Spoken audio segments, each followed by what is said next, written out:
I never thought love could destroy me.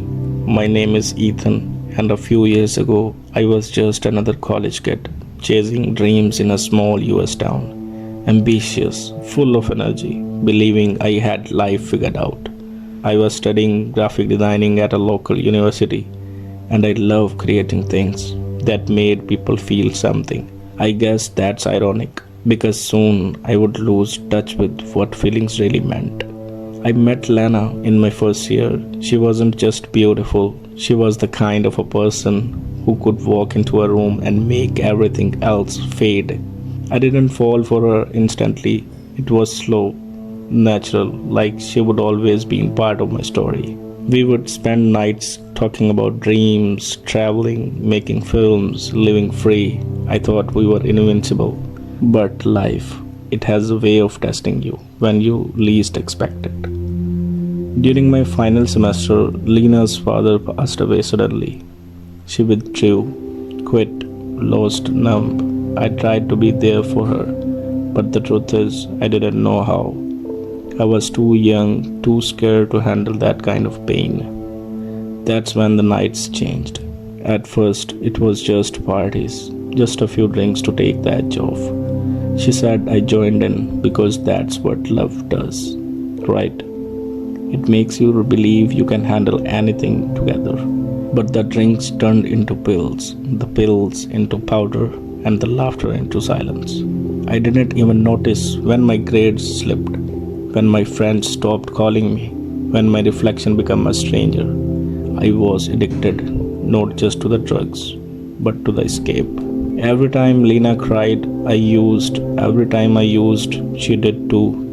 We were drowning, pulling each other deeper. I told myself it was temporary, that I could stop whenever I wanted, but addiction has a funny way of lying to you. It makes you think you are still in control, long after you have lost the wheel. One night after another long binge, I woke up alone. Her side of the bed was cold, her phone disconnected. Lena was gone, and for the first time in my life, I felt what true emptiness was. After Lana left, my world turned grey. Mornings felt like nights, and nights, they just blurred together. I stopped going to classes. I stopped answering my mom's calls. Food lost its taste. Sunlight hurt my eyes, and my room started smelling like regret. I remember staring at my laptop screen one morning, trying to open an old design project. My hands were shaking so badly, I couldn't even move the mouse. My body was begging for another hit, but my soul was begging for peace. That's when I realized I wasn't living anymore. I was existing in slow motion. Weeks passed like fog. The only time I left alive was when I was high. The rest of the time, I felt like a ghost, watching my own life fade away. One night, I found myself sitting outside an old gas station, shivering in the middle of January.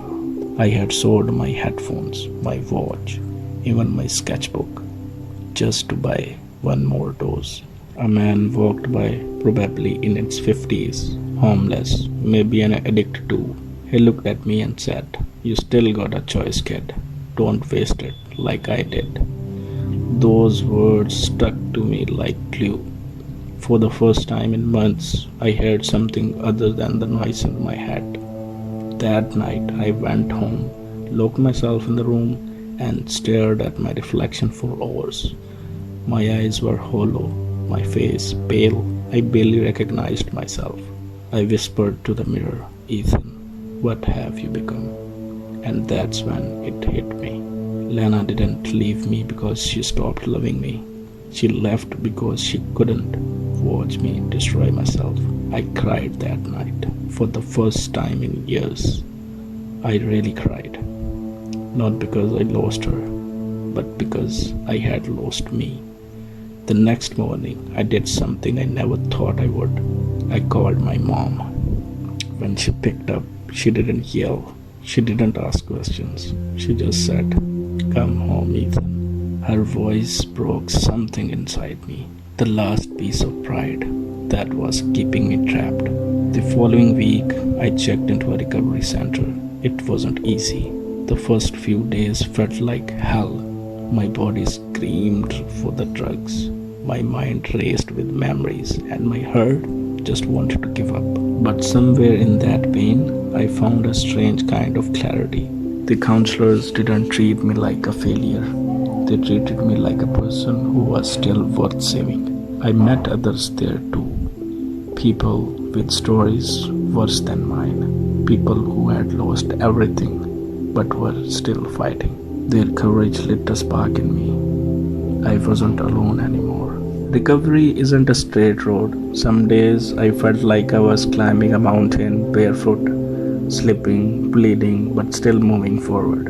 Other days I woke up feeling light again, like the sun had finally decided to shine on me. The first time I went a full week clean, I cried, not because I was proud, but because I remembered what I felt like to feel real emotions again. I started writing during recovery, even night before bed. Sometimes it was my mom's voice, sometimes the smell of coffee, sometimes just hope. Slowly my reasons began to outnumber my regrets. I began painting again. My hands were still shaky, but the colors had meaning again. I painted a piece called Life After Dark. It was a sunshine breaking through heavy clouds. I didn't realize it then, but that painting became my mirror, a reflection of who I was becoming. 6 months later, I graduated from rehab. I wasn't fixed, I was healing. There is a difference. I moved back home, got a part-time job, teaching art to high school kids. The first time I stood in front of them, my voice trembled. But when I saw their eyes light up, I felt something I hadn't in years. Purpose. One day after class, a student stayed behind. He said, "Mr. Ethan, my brother is going through something like what you described. What should I do?" I paused, then told him the truth. Don't give up on him. Just keep showing up. Sometimes that's all someone needs. That moment changed me. I realized my story wasn't something to hide anymore. It was something to share. I started speaking at schools, then community center, then online. I wanted people to know that recovery isn't about erasing your past.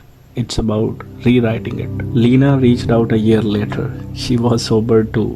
We walked, no bitterness, no pain, just understanding. We didn't get back together, and that was okay. Some people come into your life to teach you love, others to teach you loss, and some to teach you strength. Today, when I look in the mirror, I see a man who survived himself. I still have hard days. I still feel the pull sometimes. But I have learned that healing isn't about perfection, it's about persistence. If you are listening to this and you are struggling, please know you are not alone. You are not your past. You are not your mistakes. You are the person who is still standing, and that means you still have a chance to rise. My name is Ethan, and this is my life after dark.